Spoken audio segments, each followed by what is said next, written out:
Hello everybody, welcome back to another Market Dash video, and today in this video, I'm be getting into Adobe stock and why the stock has been tanking so much and if we should be buying this stock on this huge discount. So with that being said, let's get into Adobe stock and with that recent earnings report, see what they had to report and let's see what the future holds for Adobe. Taking a look here at Adobe stock, as we can see the stock is down almost 30% year to date, and right now it just reached its 52-week low of about $310. It's up a little bit today, but the stock is near its 52-week low. And over the past 5 years, the stock is down 32%. So if you've been investing in this company for 5 or less years, it is very unlikely that you're up on this position. And we're going to be getting into why that is and why I think Adobe could actually be a decent buy today. So with that being said, let's go over to Adobe here. Looking at Adobe, if you don't know how Adobe makes money, they make it through 3 main subscriptions of its cloud services. First, Creative Cloud, which is the monthly or annual fees for design software like Photoshop, Illustrator, and Premiere Pro. If you don't know what Photoshop is, it's an editing software for pictures. Premiere Pro is editing for video. So this is the Creative Cloud of the business. Then we have the Document Cloud, which is the subscriptions for PDF tools like Acrobat and e-signature services like Adobe Sign. So that is the document side of the business. And then the experience side is large enterprise subscriptions for its marketing, analytics, and data management software. So the main way Adobe makes money is from these recurring subscription fees. Taking a look at when was this implemented and why this had helped Adobe so much, they placed this subscription-based model back in 2013. This really helped the company continue to get more predictable and deliver much better revenue growth in the future, which as we can see, the old model that they used to have relied on unpredictable revenue spikes. However, the subscription model created reliable high margin annual recurring revenue, which really helped the stock go higher. Taking a look at the most recent earnings report here, this earnings report was actually pretty good. Looking at the earnings, they reported $5.99 billion of revenue versus expected $5.91 billion. So they beat on the revenue. The earnings per share was $5.31 versus expected $5.18. So they beat on both revenue and earnings per share.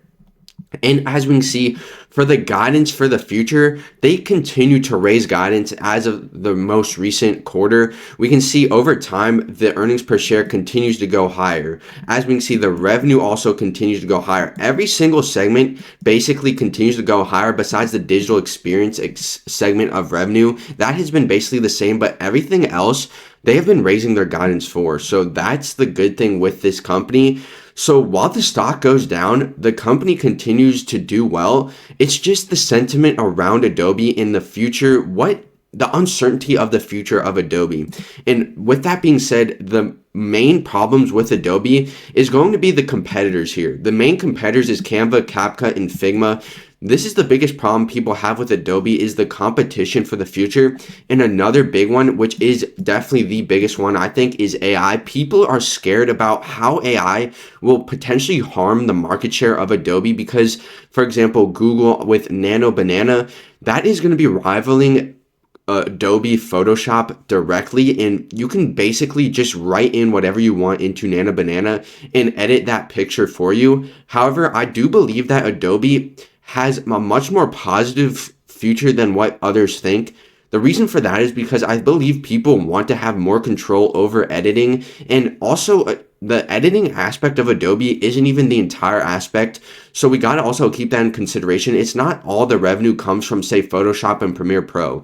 But with that being said, the AI is definitely a concern, but honestly, I don't think it's that big of a concern because people want to have their own way of doing things and they want to be able to do it themselves and actually be able to edit specifically what they want. And I think Adobe still looks fine for the future with that. Now, taking a look at Adobe here, let's go over to the PE ratio for Adobe because looking at the valuation, this valuation continues to go lower as we can see here. The normal valuation, the median is 42 over the past 5 years, and now it's at 19. This is the lowest it's ever been. The price to book is near the lowest it's ever been.